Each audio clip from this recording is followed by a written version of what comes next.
लोकसभा में आ गया पूरी बात। हम यहां से अब आगे शुरू कर रहे हैं। तुम लोगों को मैंने कल बतलाया था कि किस प्रकार सदन की कार्यवाही को चलाने में सबसे बड़ी जो भूमिका होती है वो भूमिका होता है अध्यक्ष का। अध्यक्ष बन जाने के बाद वो किसी पार्टी का मेंबर नहीं रहता तब तक जब तक कि वो अध्यक्ष के पद पर आसीन है। सदन का बिग बॉस अध्यक्ष होगा, सदन की कार्यवाही चलाना उसकी जिम्मेवारी होगी। उसके नियंत्रणाधीन सचिवालय होता है, जो लोकसभा का सचिवालय होता है वो लोकसभा का सचिवालय उसी के अंडर होता है। ऐसा नहीं है कि तुम सदन में गया, उपस्थित हुआ और उपस्थित होने के बाद जो जो मन में आया वो क्वेश्चन पूछना आरंभ किया। इसके लिए तुमको 10 दिन पहले ही लोकसभा सचिवालय में क्वेश्चन पुट करना होगा। सचिवालय इस चीज़ का विश्लेषण करेगा कि यह सवाल जनहित से है या नहीं, राष्ट्रहित से है या नहीं, सवाल पूछे जाने लायक है या नहीं। इन तमाम पहलुओं और कसौटियों पर खरा उतरने के बाद ये निर्णय लिया जाएगा कि यह सदन इसमें इस सवाल को उठाने की इजाज़त दी जाए। और जब इस पहलू पर आएगा तब अगला जिसने इस सवाल का जवाब मांगा है उसको एक सूचना भेजी जाती है कि महोदय आपके सवाल को स्वीकार कर लिया गया है, जाएगा नहीं गया है, और इस सवाल का जवाब फलाना मंत्री फलाना दिन देगा। अब तेरे ऊपर निर्भर करता है कि सवाल का जवाब तुम लिखित चाहते हो कि मौखिक चाहते हो। अगर सवाल पर स्टार अंकित कर दिए हो तो वो कहलाएगा तारा अंकित। सदन में बहस होता है, ये बात सच है, लेकिन हर बहस के बाद वोटिंग हो ये सच नहीं है। लेकिन जब नियम 184 के तहत सदन की प्रक्रिया को संचालित किया जाता है तो ध्यान रखना, नियम 184 इसके तहत अगर बहस होगा तो बहस के बाद वोटिंग कंपलसरी है। चलो हम क्या बोले, नियम 184, नियम क्या बोले, ध्यान रखना, नियम 184 के तहत अगर नियम 184 के तहत किसी भी प्रक्रिया पर बहस होता है तो बहस के बाद वोटिंग कंपलसरी होता है। ये बात समझ में आ गई। अब दूसरा ले लो, सदन की पूरी कार्यवाही में हमने तुमको कल बतलाया कि मंत्री त्याग पत्र देगा राष्ट्रपति को, मेंबर चुपचाप सुनेगा, मंत्री त्याग पत्र देगा अध्यक्ष को, अध्यक्ष त्याग पत्र देगा उपाध्यक्ष को, उपाध्यक्ष त्याग पत्र देगा अध्यक्ष को। फाइनल है। दूसरा चीज बतलाए थे कि अगर अध्यक्ष और उपाध्यक्ष दोनों अनुपस्थित हो तो उस समय में उसमें चलाएगा सदन की कार्यवाही वो जो पैनल में से कोई एक मेंबर उपस्थित है वो, यहाँ राष्ट्रपति की बात नहीं होगी। दूसरा महत्वपूर्ण प्रकरण इसके बाद आता है कि अध्यक्ष करता क्या है। सदन की कार्यवाही के अलावा सदन में जो रिकॉर्डिंग होता है, संसदीय शब्द है कि असंसदीय शब्द है, फॉर फ्यूचर उसकी स्पीच को रिकॉर्ड ऑन रिकॉर्ड रखा जाए या नहीं रखा जाए, इन तमाम चीज़ों की जिम्मेवारी होती है अध्यक्ष के ऊपर। ध्यान रखना, सदन का बिग बॉस, जैसे सरकार का बिग बॉस पीएम होता है, प्रधानमंत्री होता है, ठीक वैसे ही हाउस का बिग बॉस अध्यक्ष होता है। अगर सदन की कार्यवाही में कोई विघ्न, कोई बाधा कोई मंत्री पैदा करे, प्रधानमंत्री पैदा करे, तो सदन की कार्यवाही से उसको भगाने की जिम्मेवारी, जेल डालने तक की जिम्मेवारी अगर किसी को है तो वो है अध्यक्ष को। तुम लोग यार टीवी में देखता होगा कि फलाना नेता को कोर्ट ने भगोड़ा घोषित किया, वो कोर्ट की निगाह में फरार है, लेकिन एमपी है। बहुत सारे एमपी ऐसे हैं या नहीं, हाँ या ना? तो बतलाओ उस कंडीशन में पुलिस उसको गिरफ्तार कर सकती है कि नहीं? लेकिन ध्यान रखना, सदन की परिसर में उसकी गिरफ्तारी नहीं की जा सकती। सदन के परिसर में अगर उसकी गिरफ्तारी का वारंट लेना होगा तो उसके लिए उसको पहले 40 दिन पूर्व ही इजाजत लेनी होती है। किसे? सदन के अध्यक्ष से। किसे? किसे? किसे? अब मैं 2 विधेयक और जानदार विधेयक पर चर्चा कर रहा हूं, समझना।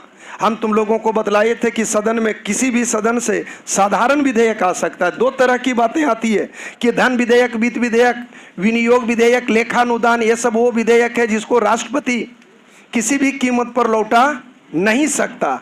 आखिर क्यों? नंबर 1। नंबर 2, साधारण विधेयक का क्या सीन होगा और कंडीशन क्या होगा। तुम लोगों को हम बतलाए थे कि साधारण विधेयक, कौन विधेयक?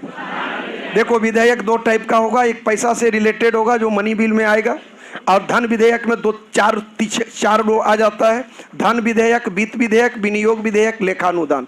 यहाँ पर बहुत लड़का कंफ्यूजन में रहता है कि वित्त विधेयक और धन विधेयक एक है। एक बिल्कुल नहीं है, दोनों का आर्टिकल अलग है, दोनों की प्रकृति अलग है, दोनों की परिभाषा अलग है। धन विधेयक वित्त विधेयक हो सकता है, लेकिन वित्त विधेयक कभी धन विधेयक नहीं हो सकता है। हम बोले तो कौन कौन विधेयक? धन विधेयक, वित्त विधेयक। धन विधेयक, धन विधेयक, दोनों में क्या है? अंतर है। दोनों की परिभाषा अलग है, सारे पहलू को तोड़ेंगे अभी, समझना। एक आता है साधारण विधेयक, नियम कानून से रिलेटेड है। एक और आता है सरकारी विधेयक और गैर सरकारी। कौन कौन बोले? क्या क्या बोले? तो लोग सरकारी बोल रहे हैं, तरकारी बोल रही है। सरकारी और गैर सरकारी दोनों में अंतर क्या है? ध्यान रखना, सत्ता पक्ष के द्वारा जो विधेयक लाया जाएगा वो कहलाएगा सरकारी विधेयक, और जो विपक्ष विधेयक लाता है उसके लिए प्रत्येक माह का प्रथम शुक्रवार, बोलो प्रत्येक माह का प्रथम शुक्रवार, प्रत्येक माह का प्रथम शुक्रवार, प्रत्येक माह का प्रथम शुक्रवार गैर सरकारी विधेयक के लिए सुरक्षित रखा जाता है। मतलब हाँ, गैर सरकारी, नोट सरकारी, सरकार तो कभी भी ला सकता अपना विधेयक।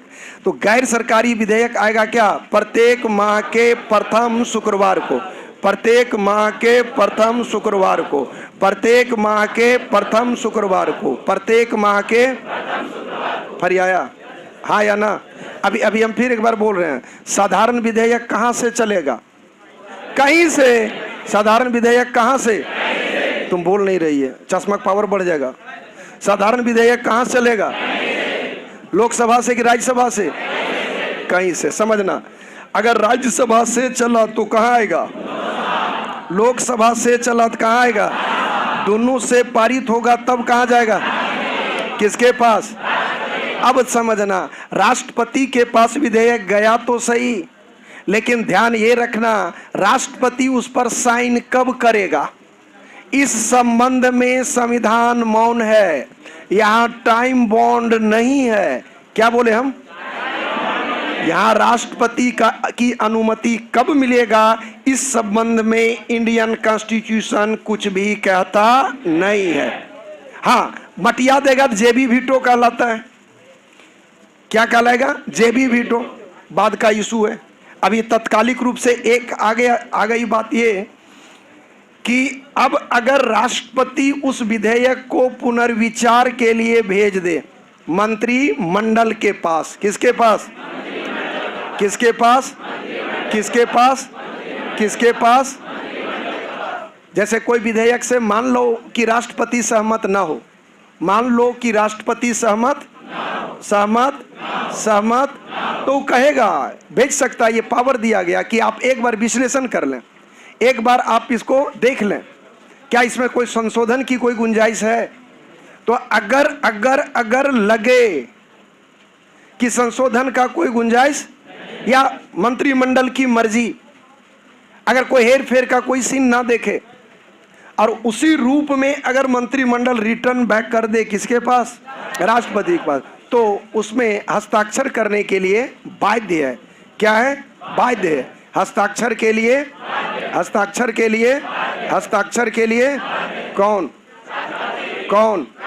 लेकिन ध्यान रखना, साधारण विधेयक में अगर टाइम वर्ड जोड़े कि साधारण विधेयक को राष्ट्रपति कितने दिनों के अंदर पारित करेगा, तो ध्यान रखना यहाँ कॉन्स्टिट्यूशन मौन है, कॉन्स्टिट्यूशन कुछ भी नहीं कहता, क्योंकि यहाँ टाइम बॉन्ड का कोई प्रावधान नहीं है। हाँ, इसमें है पुनर्विचार के लिए अगर भेजा जाएगा तो आ जाएगा। अब आता है धन विधेयक। तो पहले दो चीज में अंतर समझो, धन विधेयक और वित्त विधेयक। कौन कौन विधेयक? कौन कौन? कौन कौन? कौन कौन? कौन कौन? ध्यान रखना, बाबूजी जो तुमको पैसा भेजे वो वित्त विधेयक है, यहां तक समझा। उसके बाद मूल परिभाषा में आएंगे। अब उसमें से जो तुम मकान मालिक को किराया देते हो, जो कंपलसरी मद है, बात समझा कि नहीं? जो राशन पानी खरीदते हो, ये सब आ जाएगा धन विधेयक में। बात समझा? अब तुम संजय गांधी उद्यान जाओ ना जाओ, आइसक्रीम खाओ या ना खिलाओ, बात समझा? बात समझ में आना चाहिए। मोबाइल रिचार्ज तो जियो वाला तो दिने खराब कर दिया तुम लोगों का। तो ये तमाम तरह का source of income government of India का जो आता है वो आता है वित्त विधेयक में। लेकिन उसमें जो कंपलसरी मद है, जिसमें कटौती नहीं किया जा सकता, जिसको रोका नहीं जा सकता, इस तरह के विधेयक को कहा जाता है धन विधेयक। मतलब धन विधेयक वित्त विधेयक हो सकता है, लेकिन वित्त विधेयक कभी धन विधेयक नहीं हो सकता। समझा कि नहीं समझा? हाँ या ना? तो वित्त विधेयक में क्या हम बोले, वित्त विधेयक बड़ा है कि छोटा है? वित्त विधेयक में क्या होगा, सारे तरह के गवर्नमेंट ऑफ इंडिया का जो फंडिंग होगा वो किस में आ जाएगा, वित्त विधेयक। लेकिन देखो, विदेशों से लिया हुआ कर्ज दिया, जो ब्याज देना है, जो वेतन भत्ता अटपट में जो बहुत सारा मद है, जो कंपलसरी मद है, यहाँ पर इंडियन पॉलिटी एक वर्ड लिखेगा, भारत के संचित निधि पर भारित मद, यही वर्ड भेटाएगा। क्या बोल रहे हैं, भारत के संचित निधि पर भारित मद। बड़ा प्यार से धीरे धीरे बोलो, बोलो भारत के संचित निधि पर भारित मद, भारत के संचित निधि पर भारित मद, भारत के संचित निधि पर भारित मद। उम्मीद है फरिया गया होगा।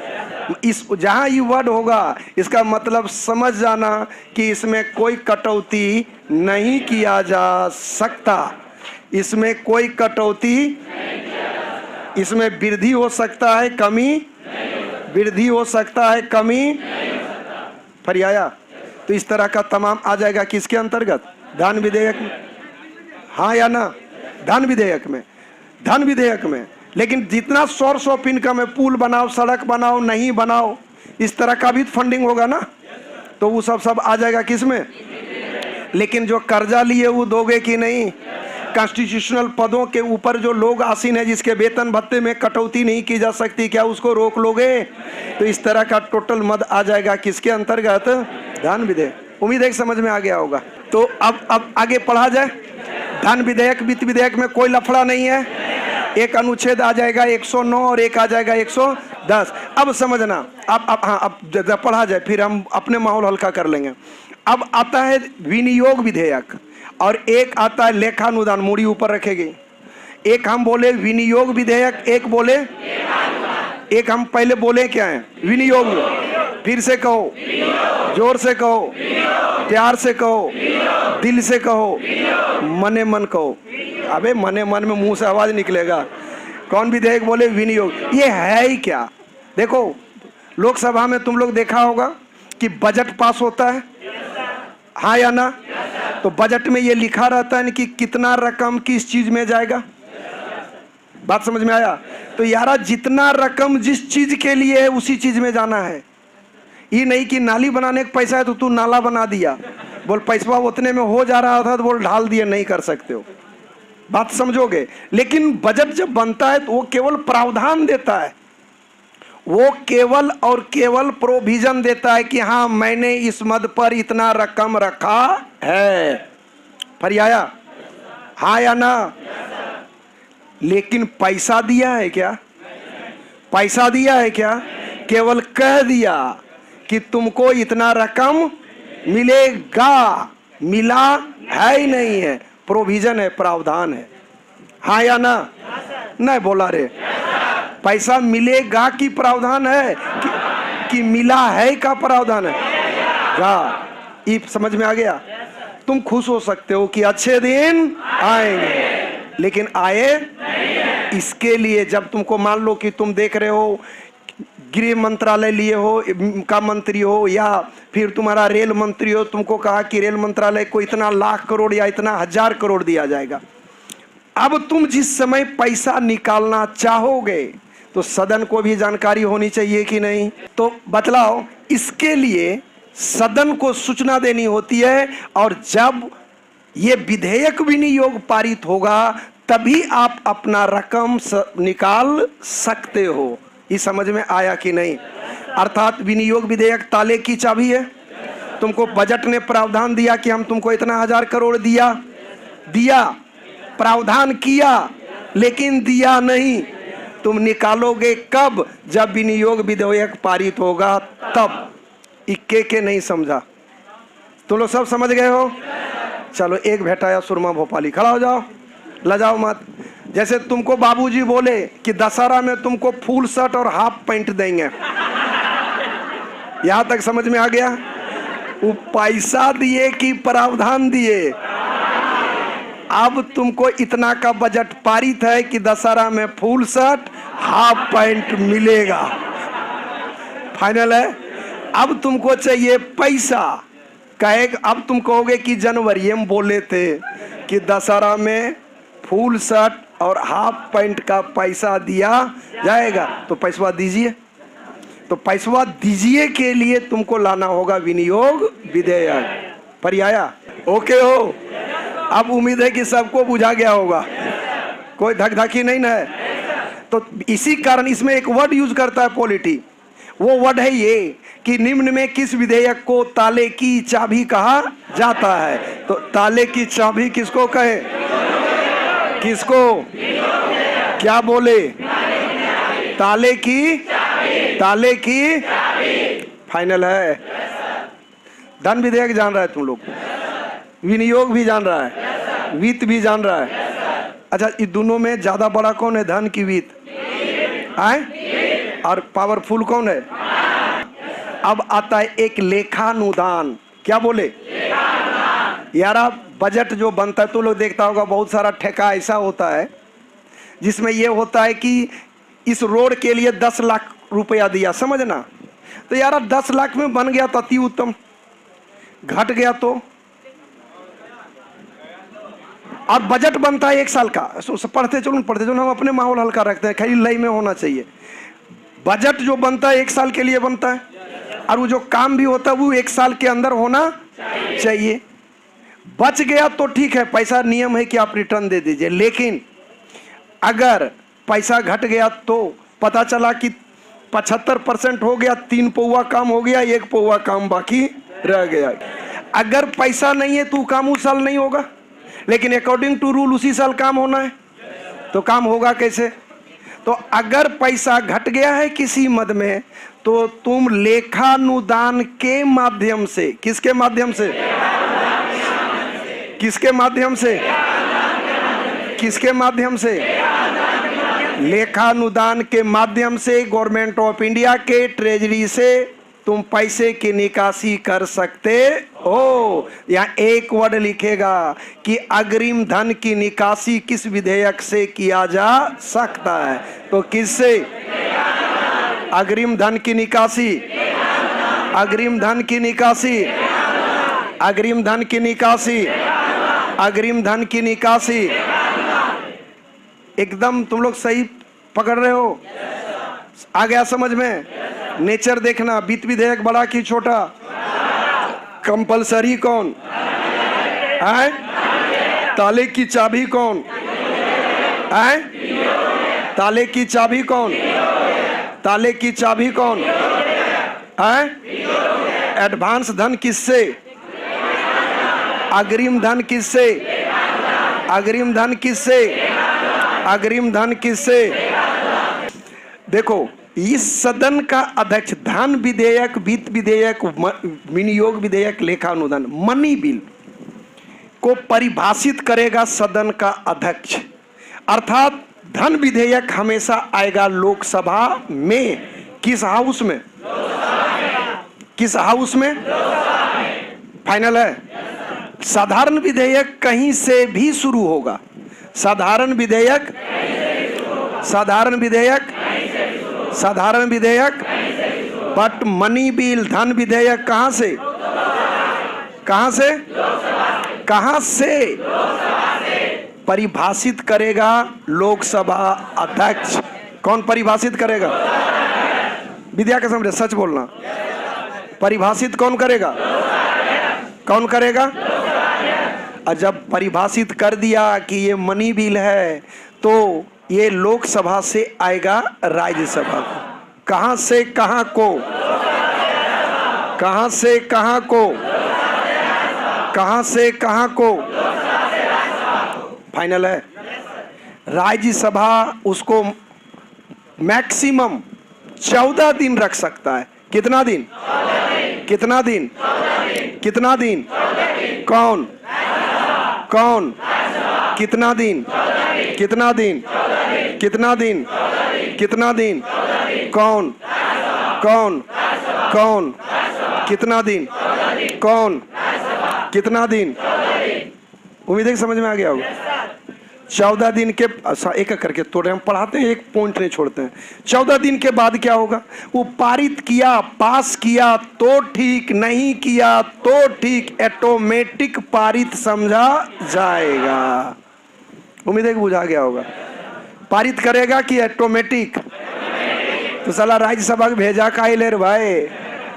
जब चलो मौका बनने है 14 दिन बाद, तो उसको सदन को जानकारी मिल जाएगी, सरकार का विजन पता चल जाएगा, हाँ या ना। तो कम से कम अगर राज्यसभा विरोध भी करता है तो लोकसभा पर बनने वाला एक दबाव होगा कि नहीं? भारत में लोकतंत्र है या नहीं? मीडिया में हाईलाइट हो सकता है कि नहीं? सरकार की तानाशाहियत को रोक सकता है कि नहीं? ये फायदे हैं अप्रत्यक्ष रूप से। लेकिन राज्यसभा उसमें कर क्या सकता है? राज्यसभा उसमें केवल सिफारिश कर सकता है। सिफारिश बुझा रहा है कि सेवा में सविनय नम्र निवेदन यह है कि ये नहीं ये किया जाना चाहिए, इस पर आप विचार कीजिए। जिसको मानना नहीं मानना लोकसभा पर निर्भर करेगा। किस पर? किस पर? किस पर? किस पर? किस पर? किस पर? उम्मीद करें समझ में आ गया। तो धन विधेयक कहां से आएगा? धन विधेयक कहां से? कहां से? लोकसभा से। कहां जाएगा? राज्यसभा कितना दिन के बाद क्या होगा? तो राज्यसभा कर क्या सकता है? क्या कर सकता है? क्या कर सकता है? क्या लोकसभा मानने को बाध्य है? सच सच बोलो, बाध्य है?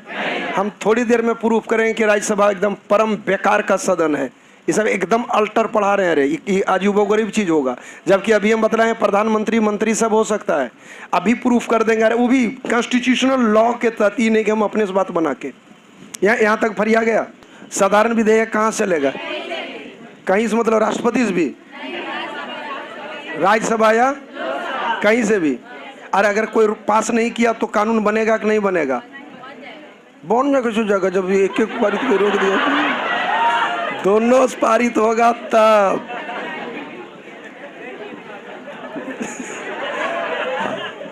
चल कहीं से सकता है, लेकिन सहमति दोनों का चाहिए। दोनों सदन पारित करेगा तो आएगा राष्ट्रपति के पास।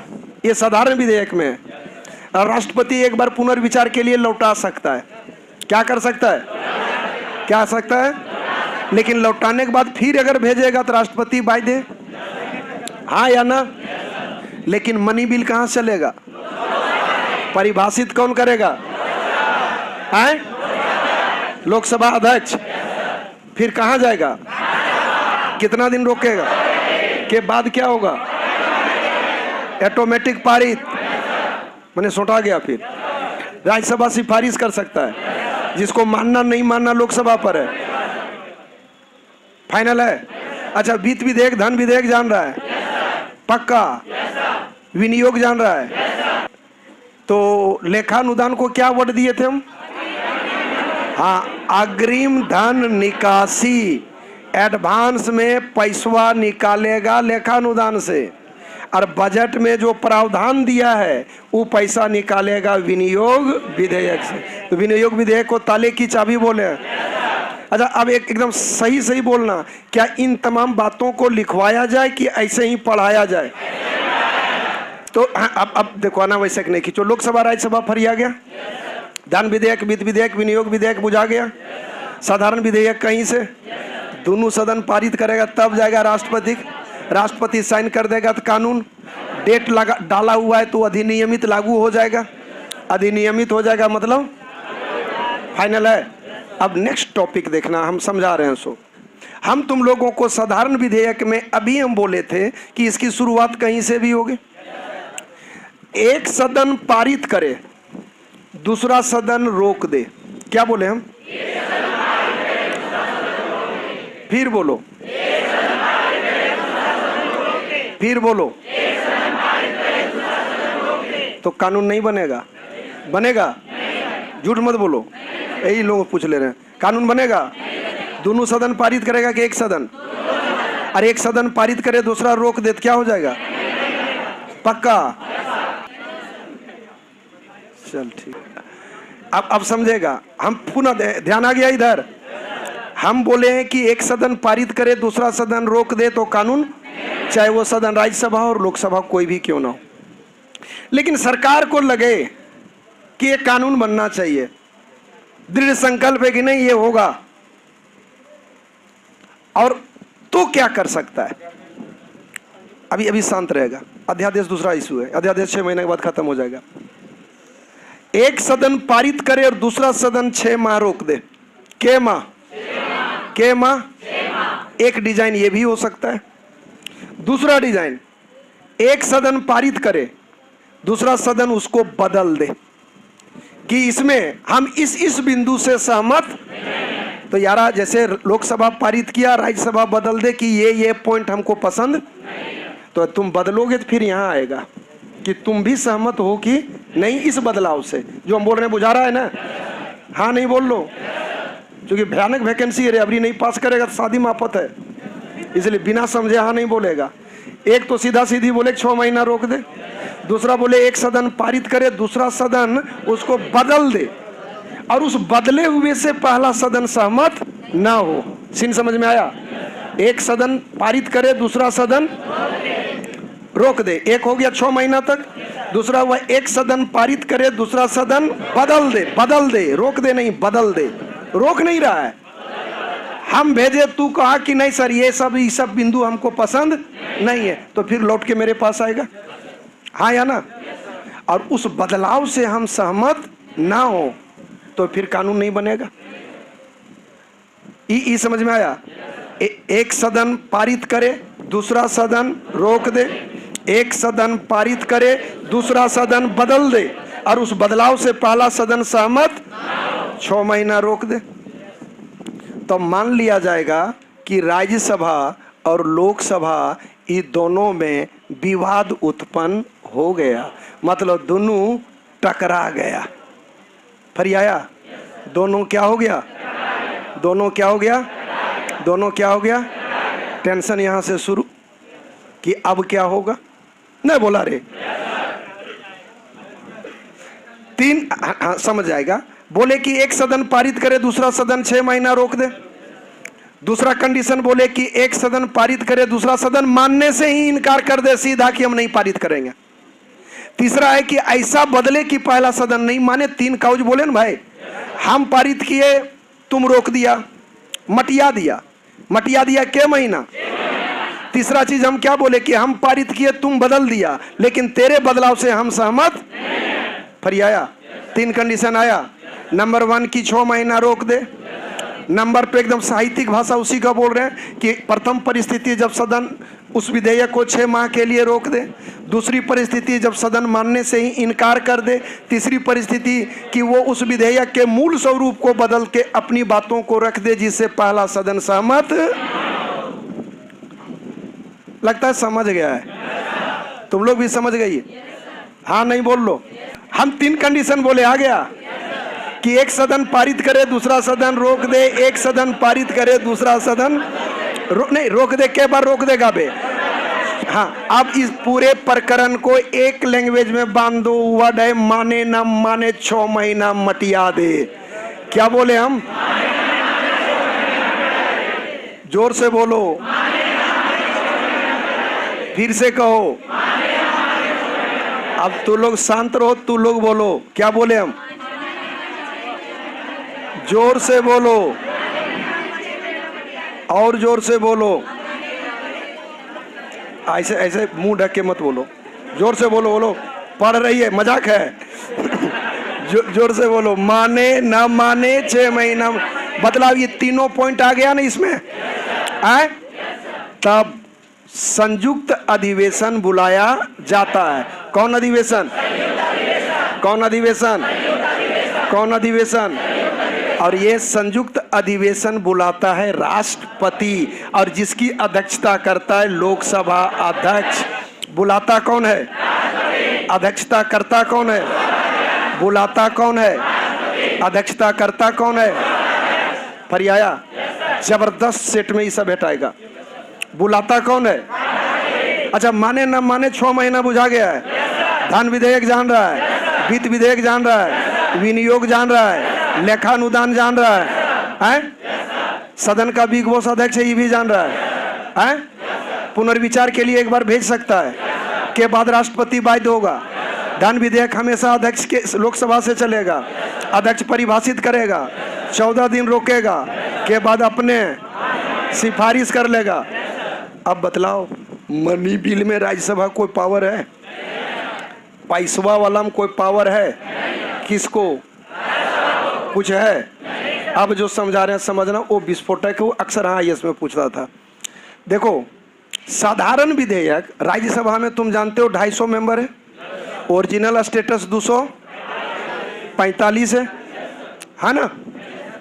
लोकसभा में 500 है ना? बतलाओ, नहीं है ही की बात करो, कॉन्स्टिट्यूशनल है। सुनेगा जिस पार्टी की भी सरकार होगी 272 मेंबर होगा, हाँ या ना? हाँ या ना? अब एक बात बतलाओ, उस पार्टी के कुछ मेंबर तो यहाँ भी होंगे, अगर यहाँ का मेंबर और यहाँ का सत्ताधारी, यहाँ सत्ता है, उसके कुछ मेंबर जो यहाँ होंगे, अगर दोनों को मिला दिया जाए तो ग्रॉस में भारी पड़ेगा कि नहीं? समझना, बहुत दुर्लभ चीज बतला रहे हैं। राज्यसभा कोई काम का नहीं, बेकार है। सीन समझ में आया? सीधी सी बात है। लोकसभा में 350 मोदी जी का अभी है या नहीं? अरे 340-42 कुछ है ना, कुछ मेंबर तो यहाँ भी हैं। अगर ये दोनों को जोड़ दिया जाए तो बतलाओ कि संयुक्त अधिवेशन में ये सबसे ज्यादा सत्ताधारी पार्टी होगा कि नहीं? यही हम कह रहे हैं। अगर कुल मिला के 245 और 545 कितना हो गया? 790। 700। एक बात बतलाओ, 790 में 350 तो यही है, हाँ या ना?